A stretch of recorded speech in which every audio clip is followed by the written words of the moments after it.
अथ ईशावास्योपनिषद। मानव जीवन में सबसे बड़ा प्रश्न यह है कि मैं कौन हूँ, यह संसार क्या है और इस विशाल ब्रह्मांड में मेरा स्थान कहाँ है। युगों से ऋषि मुनियों ने इन प्रश्नों के उत्तर खोजने के लिए तपस्या की, ध्यान किया और अंतःकरण की गहराइयों में उतरकर सत्य का अनुभव किया। उनके इसी अनुभव का सार है उपनिषद। ईशावास्योपनिषद यजुर्वेद के अंतिम अध्याय अर्थात 40वें अध्याय का भाग है। यह छोटा सा ग्रंथ केवल 18 मंत्रों में संपूर्ण जीवन दर्शन को समेटे हुए है। इसमें ब्रह्म अर्थात परम सत्य, आत्मा अर्थात स्व, कर्म, संन्यास, भोग, मृत्यु, अमरत्व सभी का अद्वितीय संतुलन है। ईशावास्य का अर्थ है ईश्वर से आवृत। यह उपनिषद हमें सिखाता है कि इस जगत में जो कुछ भी है, हर वस्तु, हर जीव, हर अनुभव, सब में ईश्वर का वास है। और जब हम इस सत्य को जीने लगते हैं, तब जीवन में न लोभ बचता है, न भय, न ईर्ष्या, केवल मात्र शांति और आनंद ही शेष रहता है। कल्पना कीजिए, यह ब्रह्मांड जितना विशाल है उतना ही सूक्ष्म भी। हर कण में, हर श्वास में, हर धड़कन में ईश्वर की एक अदृश्य दिव्य उपस्थिति है। ईशावास्योपनिषद वही दर्पण है जिसमें हम अपनी आत्मा का असली रूप देख सकते हैं। यह सिर्फ शब्दों का संग्रह नहीं, यह आत्मा को झकझोर देने वाली पुकार है, जो हमें बताती है कि जीवन का असली अर्थ भोग में नहीं, त्याग में है, दौड़ में नहीं, ठहराव में है, और सबसे बढ़कर स्वयं को पहचानने में है। अगर आप इन 18 छोटे छोटे मंत्रों को सुन लेंगे तो यकीन मानिए, आपकी सोच, आपका दृष्टिकोण और शायद आपका जीवन भी सब बदल जाएगा। नमो नमः। स्वागत है आप सभी का। आज हम भारत की एक अद्भुत धरोहर ईशावास्योपनिषद के 18 मंत्रों को विस्तार से समझने का प्रयास करेंगे, जिसे वेदांत दर्शन का निचोड़ कहा जाता है। इस वीडियो को अंत तक अवश्य देखें, क्योंकि ये 18 मंत्र केवल धार्मिक ही नहीं हैं, अपितु जीवन के हर पहलू पर गहराई से बात करते हैं और यह ज्ञान आपके जीवन को बदल सकता है। ईशावास्योपनिषद यजुर्वेद का 40वां अध्याय है, जिसमें सिर्फ 18 मंत्र हैं, लेकिन इन 18 मंत्रों में ऐसा ज्ञान है जो आपके जीवन को एक नई दिशा दे सकता है। इस उपनिषद का पहला मंत्र ही इतना जबरदस्त है कि आपको सोचने पर विवश अवश्य कर देगा। ये मंत्र भौतिक और आध्यात्मिक जीवन को संतुलित करने की शिक्षा देते हैं।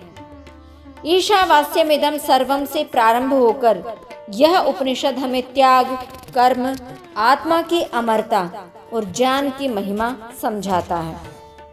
ओम पूर्णमदः पूर्णमिदं पूर्णात् पूर्णमुदच्यते पूर्णस्य पूर्णमादाय पूर्णमेवावशिष्यते।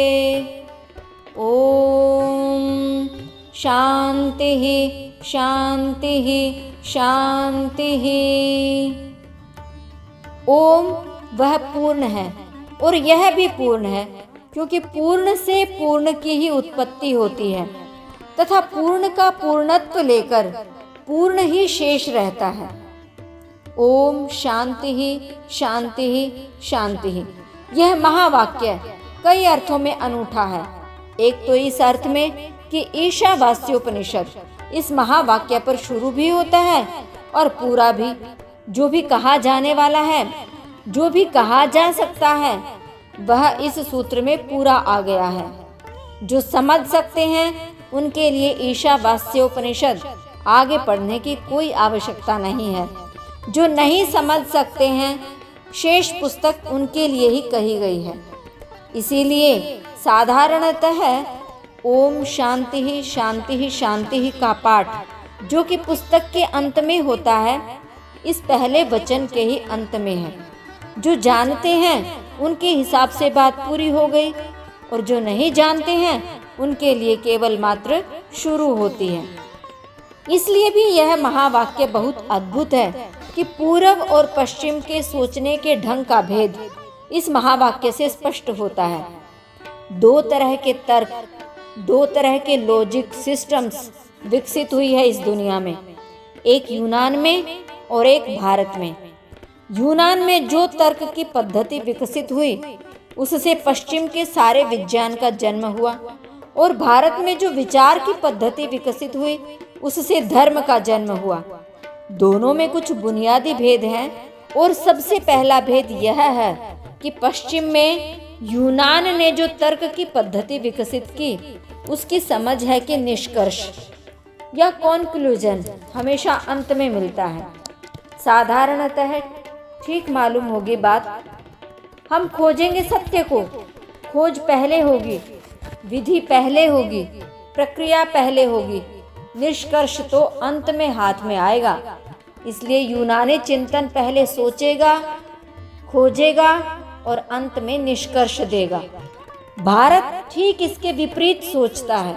भारत कहता है जिसे हम खोजने जा रहे हैं वह सदा से मौजूद है, वह हमारी खोज के बाद में प्रकट नहीं होता, हमारे खोज के पहले भी विद्यमान है। जिस सत्य का उद्घाटन होगा वह सत्य हम नहीं थे तब भी था, हमने जब नहीं खोजा था तब भी था, हम जब नहीं जानते थे तब भी उतना ही था जितना जब हम जान लेंगे तब होगा। खोज से सत्य सिर्फ हमारे अनुभव में प्रकट होता है, सत्य निर्मित नहीं होता, सत्य हमसे पहले मौजूद है। इसलिए भारतीय तर्कना पहले निष्कर्ष को बोल देती है, फिर प्रक्रिया की बात करती है। The conclusion first, then the methodology and the process. पहले निष्कर्ष फिर प्रक्रिया। यूनान में पहले प्रक्रिया, फिर खोज, फिर निष्कर्ष। इससे एक बात और ध्यान में ले लेनी चाहिए, जो लोग सोच विचार करके सत्य को पाएंगे उनके लिए यूनान की तर्क पद्धति ठीक मालूम पड़ेगी। सोचना विचारना ऐसे है जैसे मैं एक छोटे से दिए को लेकर महाअंधकार से घिरी हुई रात्रि में कुछ खोजने के लिए निकलूं। रात है बड़ी, अंधेरा है बहुत, दिए की रोशनी बहुत कम, 2-4 कदमों तक ही जान पड़ती है। कुछ दिखाई पड़ता है, बहुत कुछ अनदिखा रह जाता है।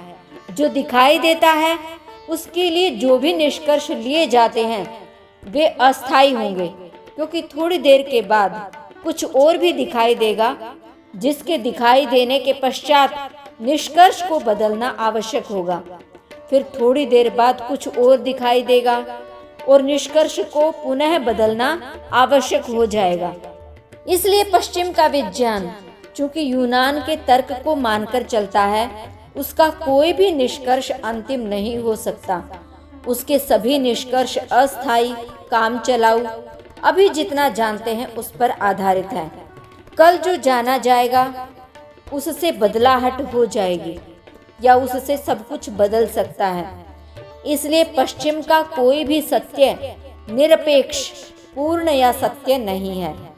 सभी सत्य अपूर्ण हैं, और यह एक बड़े मजे की बात है कि सत्य अपूर्ण हो नहीं सकता। जो भी अपूर्ण होगा वह असत्य ही होगा, और जिसे हमें कल बदलना पड़ेगा वह आज भी सत्य नहीं था। जिसे सिर्फ मालूम पड़ता था या जिसे हमें कभी भी नहीं बदलना पड़ेगा वही सत्य हो सकता है। इसलिए पश्चिम में जिसे वे सत्य कहते हैं वह केवल आज जितना हम जानते हैं उस जानने पर निर्भर असत्य है, जो कि कल के जानने से रूपांतरित होगा, परिवर्तित होगा। भारत की पद्धति सत्य को दिया लेकर खोजने की नहीं है। भारत की पद्धति ऐसी है जैसे अंधेरी रात हो, गहन अंधकार हो और बिजली चमक जाए, बिजली कौंधे और सब कुछ एक साथ दिखाई दे जाए। थोड़ा पहले दिखाई पड़े, थोड़ा बाद में दिखाई दे, फिर थोड़ा और बाद में दिखाई दे, ऐसा नहीं है। सब रास्ते दूर क्षितिज तक फैले हुए, सब कुछ जो भी है बिजली की चमक में एक साथ दिखाई दे जाए, फिर उसमें बदलने का कोई भी उपाय न रह जाए, पूरा ही जान लिया जाए। वही सत्य है। अब मैं न्यूनतम शब्दों में प्रत्येक मंत्र की आत्मा को पकड़ने का प्रयास करती हूँ। प्रथम मंत्र में बताया गया है कि संपूर्ण ब्रह्मांड में ईश्वर का वास है। तो मंत्र इस प्रकार है, ओम ईशावास्यमिदं सर्वं यत्किंच जगत्यां जगत् तेन त्यक्तेन भुञ्जीथामागृधः कस्य स्विद्धनम्। अर्थात यह संपूर्ण ब्रह्मांड ईश्वर से व्याप्त है। हर वस्तु में ईश्वर का वास है। हमें त्याग की भावना से संसार में जीना चाहिए और किसी भी वस्तु का लालच नहीं करना चाहिए, क्योंकि सब कुछ ईश्वर की ही देन है। इस मंत्र में ईश्वर की सर्वव्यापकता को हम और विस्तार से समझेंगे। ईश्वर केवल मंदिरों या मूर्तियों में नहीं है, अपितु हर वस्तु और हर प्राणी में विद्यमान है। यह मंत्र हमें सिखाता है कि हर वस्तु को सम्मान दें, परंतु वस्तु विशेष में मोह न रखें।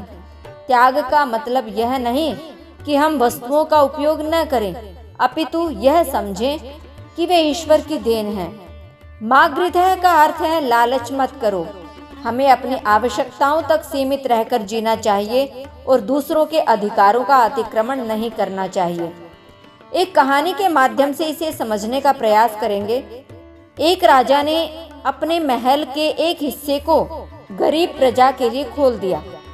जब मंत्रियों ने उनसे पूछा कि आपने अपना महल गरीबों को क्यों दे दिया, तो राजा ने जवाब दिया कि यह महल मेरा नहीं है, ईश्वर ने मेरे ऊपर कृपा दृष्टि बनाई है, अतः मुझे इसका उपयोग दूसरों की भलाई के लिए करना चाहिए।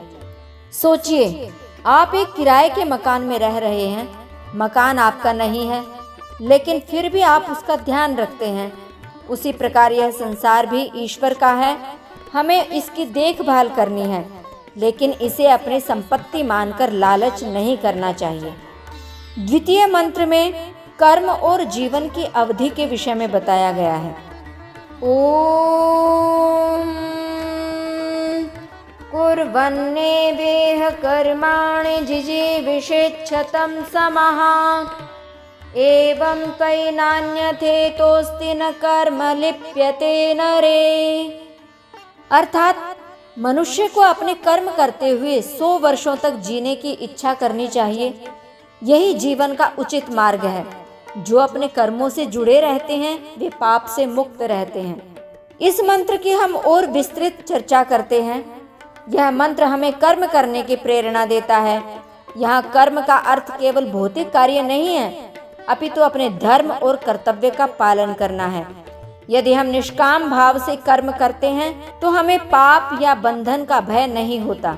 जीवन में इच्छाएं हो सकती हैं, लेकिन उन्हें कर्म के साथ संतुलित रखना चाहिए। इसको हम एक उदाहरण के माध्यम से समझ सकते हैं। एक वृद्ध किसान जिसकी उम्र 90 साल की थी, अपने खेत में बीज बो रहा था। एक राहगीर ने पूछा, आप इतनी उम्र में भी क्यों मेहनत कर रहे हैं? उसने मुस्कुराकर जवाब दिया, यह मेरा कर्म है बेटा, मैं आने वाली पीढ़ियों के लिए बुनियाद रख रहा हूँ। तृतीय मंत्र में अज्ञान रूपी अंधकार से बचाव का वर्णन किया गया है। ओम असूर्यानाम ते लोका अंधेन तमसावृताः तांस्ते प्रेत्यापि गच्छन्ति ये केचात्महनो जनाः। अर्थात जो लोग आत्मा के ज्ञान से वंचित रहते हैं और केवल भौतिकता में उलझे रहते हैं, वे अंधकारमय लोकों में चले जाते हैं। आत्मा को न समझना अपने आप को नष्ट करना है। आत्मा के ज्ञान के बिना जीवन व्यर्थ है। असूर्या का अर्थ है अंधकारमय लोक, जहाँ ज्ञान का प्रकाश नहीं पहुँचता। जो लोग केवल भौतिक सुखों में लगे रहते हैं, वह आत्मा के उद्देश्य को भूल जाते हैं और अज्ञानता की गहन अंधकार रूपी सागर में डूब जाते हैं। इस मंत्र में आत्महत्या का अर्थ शारीरिक आत्महत्या नहीं, अपितु आत्मा के ज्ञान को न समझ पाना है। इसको हम एक उदाहरण से समझ सकते हैं कि एक धनवान व्यक्ति ने पूरी जिंदगी धन कमाने में बिता दी। जब उसकी मृत्यु का समय आया तो उसने पछताते हुए कहा, मैंने धन कमाने में अपना जीवन यूं ही गंवा दिया, लेकिन कभी आत्मिक शांति की तलाश नहीं की। चतुर्थ मंत्र में ईश्वर की सर्वव्यापकता के विषय में बताया गया है। ओम अनेजदेकं मनसो जवीयो नैनद्देवा आप्नुवन् पूर्वमर्षत् तद्धावतोऽन्यानत्येति तिष्ठत् तस्मिन्नपो मातरिश्वा दधाति। अर्थात ईश्वर स्थिर है और फिर भी सबसे तेज है। वह हर जगह विद्यमान है। जो उसे समझने का प्रयास करता है वह उसे अपने भीतर और बाहर दोनों जगह पा लेता है। यह मंत्र ईश्वर की गति और स्थिरता के अद्भुत समन्वय को दिखाता है। ईश्वर हमारी सोच से परे है। वह बिना हिले डुले हर जगह विद्यमान है। मातरिश्वा का अर्थ है वह शक्ति जो सब कुछ चलायमान रखती है। यह मंत्र हमें सिखाता है कि ईश्वर को केवल सोचने या समझने में समय न गंवाएं, अपितु हर स्थान पर उसके अस्तित्व को महसूस करें। जैसे हवा हर जगह है, हम उसे देख नहीं सकते लेकिन महसूस कर सकते हैं, उसी प्रकार ईश्वर हर जगह है, कण कण में विद्यमान है। पंचम मंत्र में ईश्वर की विद्यमानता का वर्णन किया गया है। ओम तदेजति तन्नैजति तद्दूरे तद्वन्तिके तदन्तरस्य सर्वस्य तदु सर्वस्यास्य बाह्यतः। अर्थात वह आत्म तत्व चलता है और नहीं भी चलता है। वह दूर है और समीप भी है। वह सबके अंदर है और वह सबके बाहर भी है। अर्थात ईश्वर दूर भी है और पास भी है। वह हर चीज के अंदर और बाहर विद्यमान है। यह मंत्र कहता है कि ईश्वर को न तो केवल दूर समझें और न केवल पास समझें। वह हर जगह है। यह हमारी दृष्टि और विश्वास पर निर्भर करता है कि हम उसे कैसे महसूस करते हैं, कैसे अनुभव करते हैं। अंतः और बाह्य का तात्पर्य यह है कि ईश्वर हमारे भीतर भी है और प्रकृति के कण कण में भी विद्यमान है। जैसे एक लहर समुद्र का हिस्सा है और समुद्र के बाहर भी नहीं जा सकती है, वैसे ही हम सभी ईश्वर के अंग हैं।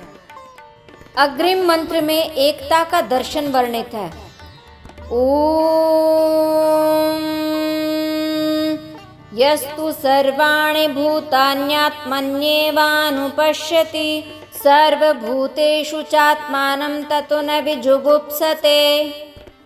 जो साधक संपूर्ण जीवों को आत्मा में देखता है और समस्त जीवों में भी आत्मा को ही देखता है, वह इस सर्वात्म दर्शन के कारण ही किसी से घृणा नहीं करता। अर्थात जिसने यह जान लिया कि सभी जीव आत्मा के ही अंश हैं, वह मोह और शोक से मुक्त हो जाता है। उसे हर जगह एकता का अनुभव होता है। जो सभी प्राणियों को अपने आत्मा में और अपनी आत्मा को सभी प्राणियों में देखता है, वह किसी से घृणा नहीं करता। यह अद्वैत दर्शन का मूल है। जब मैं और तू का भेद मिट जाता है, तब प्रेम और करुणा ही शेष बचती है। तब हिंसा, घृणा, ईर्ष्या का कोई आधार नहीं रहता। जैसे माँ और बच्चा, माँ बच्चे को अपने से अलग नहीं मानती, इसलिए उसकी गलती भी प्रेम से सुधारती है। जैसे समुद्र और लहरें, लहरें अलग दिखती हैं लेकिन सब समुद्र ही हैं। सातवें मंत्र में आत्मा का संपूर्ण ज्ञान वर्णित है। ओम यस्मिन् सर्वाणि भूतान्यात्मैवाभूद्विजानतः तत्र को मोहः कः शोकः एकत्वमनुपश्यतः। जिस समय ज्ञानी पुरुष के लिए सब भूत आत्मा ही हो गए, उस समय एकत्व देखने वाले उस विद्वान को क्या शोक और क्या मोह हो सकता है। अर्थात जो व्यक्ति यह समझ लेता है कि सभी प्राणी एक ही आत्मा के स्वरूप हैं, उसे मोह या शोक नहीं होता। वह संसार में एकता देखता है। आत्मा के ज्ञान की अब विस्तृत चर्चा करते हैं। आत्मा को पहचानने वाला व्यक्ति संसार में सुख दुख से प्रभावित नहीं होता। वह जानता है कि हर प्राणी और हर वस्तु एक ही ईश्वर का अंश है। जब हम यह अनुभव करते हैं तो हमें किसी से ईर्ष्या या द्वेष नहीं होता। इस मंत्र का संदेश है कि आत्मा को जानने का प्रयास करें और सभी में समान दृष्टि रखें। जैसे गंगा में गिरी हर बूंद गंगा का हिस्सा बन जाती है, वैसे ही हर जीव ईश्वर का हिस्सा है। 8वें मंत्र में ईश्वर की शुद्धता के विषय में बताया गया है। ओम सपर्यगाच्छुक्रमकायमव्रणमस्नाविरं शुद्धमपापविद्धं कविर्मनीषी परिभू स्वयं भूर्याथा तथ्यतोर्थान् व्यदधाच्छाश्वतेभ्यः समाभ्यः। वह आत्मा सर्वगत, शुद्ध, अशरीरी, अक्षत, स्नायु से रहित, निर्मल, पाप रहित, सर्वद्रष्टा, सर्वज्ञ, सर्वोत्कृष्ट और स्वयंभू अर्थात स्वयं ही होने वाला है। उसी ने नित्य सिद्ध संवत्सर नामक प्रजापतियों के लिए यथायोग्य रीति से अर्थों अर्थात कर्तव्य अथवा पदार्थों का विभाग किया है। अर्थात ईश्वर शुद्ध, दोष रहित और अमर है। वह किसी विकार या बुराई से प्रभावित नहीं होता। यह मंत्र ईश्वर के गुणों का वर्णन करता है। शुक्रम का अर्थ है शुद्धता और पवित्रता। ईश्वर बिना किसी शरीर के रहते हुए भी सब कुछ नियंत्रित करता है। वह किसी भी प्रकार के दोष, बुराई या विकार से मुक्त है। इस मंत्र का उद्देश्य हमें यह सिखाता है कि हमें भी अपनी आत्मा को पवित्र रखने का प्रयास करना चाहिए। जैसे सूर्य सबको प्रकाश देता है और स्वयं शुद्ध रहता है, उसी प्रकार ईश्वर भी सबको जीवन देता है, लेकिन उसकी शुद्धता पर कोई प्रभाव नहीं पड़ता। 9वें मंत्र में ज्ञान और अज्ञान का मिश्रण वर्णित है। ओम अंधन्तमः प्रविशन्ति ये विद्यामुपासते ततो भूयैव ते तमो य विद्यायामृतः। जो अविद्या अर्थात कर्म की ही उपासना करते हैं, वे अविद्या रूप घोर अंधकार में प्रवेश करते हैं, और जो विद्या रूपी उपासना में ही रत रहते हैं, वे मानो उससे भी घोर अंधकार में प्रवेश करते हैं। जो केवल अज्ञान का अनुसरण करते हैं, वे अंधकार में गिरते हैं, और जो केवल अपने ज्ञान पर गर्व करते हैं, वे उससे भी गहरे अंधकार में चले जाते हैं। यह मंत्र चेतावनी देता है कि अज्ञानता और ज्ञान का अतिरेक दोनों ही खतरनाक हैं। अविद्या का अर्थ है भौतिक ज्ञान, जो केवल इंद्रियों की तृप्ति के लिए उपयोगी होता है। वही विद्या का अर्थ है आध्यात्मिक ज्ञान। इन दोनों का संतुलन ही सही मार्ग है। केवल भौतिक ज्ञान हमें स्वार्थी बना सकता है, जबकि केवल आध्यात्मिक ज्ञान हमें समाज से दूर कर सकता है। जैसे एक पक्षी को उड़ने के लिए दोनों पंखों की आवश्यकता होती है, वैसे ही जीवन में भौतिक और आध्यात्मिक ज्ञान दोनों की आवश्यकता होती है। 10वें मंत्र में संतुलन के महत्व का वर्णन किया गया है। ओम अन्य देवाहुर्विद्यायादन्यदाहुर्विद्याया एते शुश्रुमधीराणां ये नस्तद्विचक्षिरे। विद्या अर्थात देवता ज्ञान से और ही फल बताया गया है, तथा अविद्या अर्थात कर्म से और ही फल बताया गया है। ऐसा हमने बुद्धिमान पुरुषों से सुना है, जिन्होंने हमारे प्रति उसकी व्याख्या की थी। अर्थात जो व्यक्ति भौतिक और आध्यात्मिक ज्ञान दोनों को साथ लेकर चलता है, वह मृत्यु को पार कर अमरता को प्राप्त करता है। इस मंत्र में ज्ञान के संतुलन की शिक्षा को और विस्तार से समझने का प्रयास करते हैं। अविद्या का अर्थ है संसार की भौतिक जानकारी, जो हमें जीवन की जरूरतों को पूरा करने में मदद करती है। विद्या का अर्थ है ईश्वर का ज्ञान, जो हमें आत्मा का उद्देश्य समझाता है। विद्या और अविद्या के माध्यम से व्यक्ति अपने जीवन को पूर्णता की ओर ले जाता है।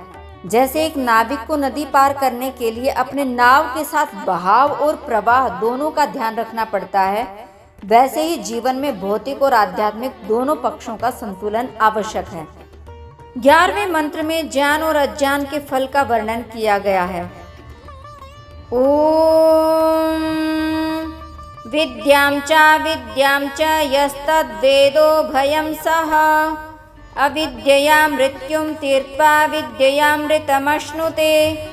जो अविद्या और अविद्या को एक साथ ही जानता है, वह अविद्या से मृत्यु को पार करके विद्या से अमरत्व प्राप्त कर लेता है। अर्थात जो व्यक्ति भौतिक और आध्यात्मिक ज्ञान का सही उपयोग करता है वह मृत्यु और अमरता का अनुभव करता है। यह मंत्र उन्हें दोहराता है कि केवल एक ही प्रकार के ज्ञान पर निर्भर रहने से जीवन अधूरा रहता है। विद्या से हमारा तात्पर्य ज्ञान, जबकि अविद्या से हमारा तात्पर्य है कर्म। दोनों मिलकर ही व्यक्ति को जीवन के सही अर्थ तक पहुंचाते हैं। जैसे एक किसान फसल उगाने के लिए मिट्टी और स्वयं का संतुलन बनाकर चलता है, वैसे ही जीवन में ज्ञान और कर्म का संतुलन आवश्यक है। 12वें मंत्र में ब्रह्म और संसार का बोध वर्णित है। ओम अंधन्तमः प्रविशन्ति ये संभूतिमुपासते ततो भूयैव ते तमो य संभूत्यामृतः। जो असंभूति अर्थात अव्यक्त प्रकृति की उपासना करते हैं वे घोर अंधकार में प्रवेश करते हैं, और जो संभूति अर्थात कार्य ब्रह्म में रत रहते हैं वे मानो उससे भी घोर अंधकार में प्रवेश करते हैं। अर्थात जो केवल असंभूति आगे अजन्मा ब्रह्म की उपासना करते हैं वह अंधकार में गिरते हैं, और जो केवल संभूति साकार रूप की उपासना करते हैं वह और भी गहरे अंधकार में चले जाते हैं। इसको और विस्तार से समझते हैं कि ईश्वर की उपासना में संतुलन की आवश्यकता है। असंभूति का अर्थ है निराकार ब्रह्म और संभूति का अर्थ है साकार रूप। केवल निराकार की उपासना करने से व्यक्ति जीवन के व्यावहारिक पहलुओं से कट जाता है, और केवल साकार की उपासना करने से उसे बाहरी दिखावे तक सीमित कर सकती है। इसलिए इन दोनों को संतुलित रूप में अपनाना चाहिए। यह समझना आवश्यक है कि ईश्वर एक ही है, चाहे वह साकार हो या निराकार। उदाहरण के लिए जैसे सूर्य की गर्मी और रोशनी दोनों की आवश्यकता होती है, वैसे ही ईश्वर के साकार और निराकार दोनों रूपों को समझना आवश्यक है। 13वें मंत्र में संभूति और असंभूति की उपासना का वर्णन किया गया है। ओम अन्य देवाहु संभवादन्यदाहुरसंभवात् इति शुश्रुमधीराणां ये नस्तद्विचक्षिरे। इस मंत्र में संभूति और असंभूति की उपासना पर प्रकाश डाला गया है। संभूति की उपासना से असंभूति का संयोग तथा असंभूति की उपासना से संभूति का योग है। प्राधान्य न केवल निष्काम भाव का है, अपितु असंभूति अर्थात अव्याकृत प्रकृति की उपासना का फल प्रकृति लय कहा गया है। संभूति और असंभूति क्रमशः अविनाशी परमात्मा, विनाशशील देव, पितर, मनुष्य आदि के अर्थ में ग्रहण करने पर मंत्र का भाव है कि अविनाशी ब्रह्म की यथार्थ उपासना से पर ब्रह्म की प्राप्ति रूप फल मिलता है, तो विनाशशील देव, पितर, मनुष्य आदि की यथार्थ उपासना से भोग्य रूप पदार्थ का फल मिलता है। दोनों के फल एक दूसरे से विलक्षण और भिन्न हैं। 14वें मंत्र में साकार और निराकार के समन्वय का वर्णन किया गया है। ओम संभूतिं च विनाशं च यस्तद्वेदो भयं सह विनाशेन मृत्युं तीर्त्वा संभूत्यामृतमश्नुते। जो असंभूति और कार्य ब्रह्म इन दोनों को साथ साथ जानता है वह कार्य ब्रह्म की उपासना से मृत्यु को पार करके असंभूति के द्वारा प्रकृति लय रूप अमरत्व को प्राप्त हो जाता है। अर्थात जो व्यक्ति साकार और निराकार दोनों की उपासना का संबंध करता है वह मृत्यु को पार कर अमरता को प्राप्त करता है। यह मंत्र साकार और निराकार के संतुलन की शिक्षा देता है। विनाश का अर्थ है भौतिक शरीर और संसार का नाश। जो व्यक्ति केवल भौतिक वस्तुओं में फंसता है वह मृत्यु के चक्कर में उलझा रहता है, लेकिन जो इस सत्य को समझकर भक्ति और ज्ञान के मार्ग पर चलता है वह मोक्ष प्राप्त करता है। साकार रूप की उपासना हमें भक्ति भाव सिखाती है, जबकि निराकार का ज्ञान हमें व्यापक दृष्टिकोण प्रदान करता है। जैसे एक ही वृक्ष की जड़ धरती में होती है और शाखाएं आकाश की ओर बढ़ती हैं, वैसे ही हमें भक्ति और ज्ञान दोनों की उपासना करनी चाहिए। 15वें मंत्र में ईश्वर का दिव्य प्रकाश वर्णित है। ॐ हिरण्मयेन पात्रेण सत्यस्यापि हितं मुखं तत्त्वं पूषन्नपावृणु सत्यधर्माय दृष्टये। अर्थात आदित्य मंडलस्थ ब्रह्म का मुख ज्योतिर्मय पात्र से ढका हुआ है। हे पूषण, मुझ सत्य धर्मा को आत्मा की उपलब्धि कराने के लिए तू उसे उघाड़ दे। अर्थात सत्य का मुख हिरण्य अर्थात स्वर्ण के पात्र से ढका हुआ है। हे पूषण अर्थात हे सूर्य, इसे हटाकर हमें सत्य और धर्म के दर्शन कराओ। यह मंत्र उस आवरण को हटाने की प्रार्थना करता है जो हमें सत्य और धर्म से दूर करता है। हिरण्मय का अर्थ माया या भौतिकता का प्रतीक है जो हमारे ज्ञान पर पर्दा डाल देती है। सूर्य को यहाँ प्रतीकात्मक रूप में प्रयोग किया गया है जो ज्ञान और प्रकाश का स्रोत है। यह मंत्र आत्मा की शुद्धता और ईश्वर के दर्शन की प्रार्थना करता है। उदाहरण के लिए जैसे सूर्य से बादल हटने पर उसकी रोशनी स्पष्ट हो जाती है, वैसे ही भौतिकता के अज्ञान को दूर करने से ईश्वर के सत्य का दर्शन होता है। 16वें मंत्र में सूर्य से प्रार्थना की गई है। ओम पूषन्ने कर्षेयम सूर्य प्राजापत्य व्यूह रश्मिन् समूह तेजः यत्ते रूपम कल्याणतमं तत्ते पश्यामि योऽसावसि पुरुषः सोऽहमस्मि। अर्थात हे जगत पोषक सूर्य, हे एकाकी गमन करने वाले, हे यम अर्थात संसार में नियमन करने वाले, हे सूर्य प्राण और रस का पोषण करने वाले, हे प्रजापति नंदन, तू अपनी किरणों को हटा ले, अपने तेज को समेट ले। तेरा जो अतिशय कल्याणमय रूप है उसे मैं देखता हूँ। यह जो आदित्य मंडलस्थ पुरुष है वह मैं हूँ। अर्थात हे पूषण, हे यम, हे सूर्य, अपनी किरणों को समेट लो और अपने कल्याणकारी रूप को प्रकट करो। मैं उस पुरुष को देखना चाहती हूँ जो वहाँ विद्यमान है, वह पुरुष मैं हूँ। यह सूर्य को ज्ञान और प्रकाश का प्रतीक मानते हुए प्रार्थना की गई है कि वह अपने बाहरी रूप को हटाकर अपने आंतरिक दिव्य रूप का दर्शन कराए। वही परम पुरुष मैं हूँ, अर्थात आत्मा और परमात्मा एक हैं। उदाहरण के लिए जैसे दीपक की लौ से अग्नि का मूल स्वरूप प्रकट होता है, वैसे ही आत्मा का ज्ञान हमें परमात्मा तक पहुँचाता है। 17वें मंत्र में मोक्ष की प्रार्थना की गई है। ओम वायुरनिलममृतमथेदं भस्मान्तं शरीरम् ओम क्रतो स्मर कृतं स्मर क्रतो स्मर कृतं स्मर। अब मेरा प्राण सर्वात्मक वायु रूप सूत्रात्मा को प्राप्त हो और यह शरीर भस्म शेष हो जाए। हे मेरे संकल्पात्मक मन, अब तू स्मरण कर, अपने किए हुए को स्मरण कर। अर्थात यह शरीर भस्म में विलीन हो जाएगा लेकिन आत्मा अमर है। हे मन, अपने कर्मों का स्मरण कर। अब हम मृत्यु के बाद आत्मा की अमरता को और गहनता से समझने का प्रयास करेंगे।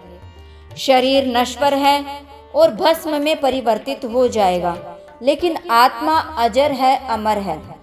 क्रतोस्मर का अर्थ है अपने अच्छे कर्मों का स्मरण कर। यह मंत्र मृत्यु के समय आत्मा को अपने कर्मों और ईश्वर के साथ जोड़ने की प्रेरणा देता है। जैसे पतंग डोर के सहारे उड़ती है, वैसे ही आत्मा अच्छे कर्मों के सहारे ईश्वर की ओर बढ़ती है। 18वें मंत्र में अंतिम प्रार्थना की गई है। ओम अग्नेनय सुपथाराये अस्मान् विश्वानि देववयुनानि विद्वान् युयोध्यस्मज्जुहुराणमेनो भूयिष्ठान्ते नम उक्तिं विधेम। हे अग्नि, हमें कर्म फल भोगने के लिए सन्मार्ग से ले चल। हे देव, तू समस्त ज्ञान और कर्मों को जानने वाला है। हमारे पाखंड पूर्ण पापों को नष्ट कर। हम तेरे लिए बार बार नमस्कार करते हैं। अर्थात हे अग्निदेव, हमें सन्मार्ग पर ले चलो। हमारे पापों को दूर करो और हमें मोक्ष प्रदान करो। यह अंतिम मंत्र मोक्ष की प्रार्थना है। अग्निदेव को मार्गदर्शक मानते हुए उनसे प्रार्थना की गई है कि वे हमें जीवन की सच्चाई और धर्म के मार्ग पर ले चलें। सुपथा का अर्थ है सन्मार्ग। यह मंत्र हमें सिखाता है कि जीवन के अंत में भी ईश्वर की शरण में रहना चाहिए। इसको हम एक उदाहरण के माध्यम से समझने का प्रयास करेंगे। जैसे एक कुम्हार मिट्टी के बर्तन को आकार देता है, वैसे ही ईश्वर हमें सन्मार्ग पर चलकर मोक्ष प्रदान करते हैं। निष्कर्ष यही है कि ईशावास्योपनिषद केवल एक धार्मिक ग्रंथ नहीं है, अपितु यह उपनिषद हमें भौतिक और आध्यात्मिक जीवन के बीच संतुलन सिखाता है। यह एक ऐसा मार्गदर्शक है जो हमें जीवन की सच्चाई से साक्षात्कार कराता है। हर एक मंत्र में गहन अर्थ छिपा है जो हमें आत्मा की शुद्धता और मोक्ष की ओर ले जाता है। यह हमें त्याग, कर्म, ज्ञान और आत्मा के महत्व को समझने के लिए प्रेरित करता है।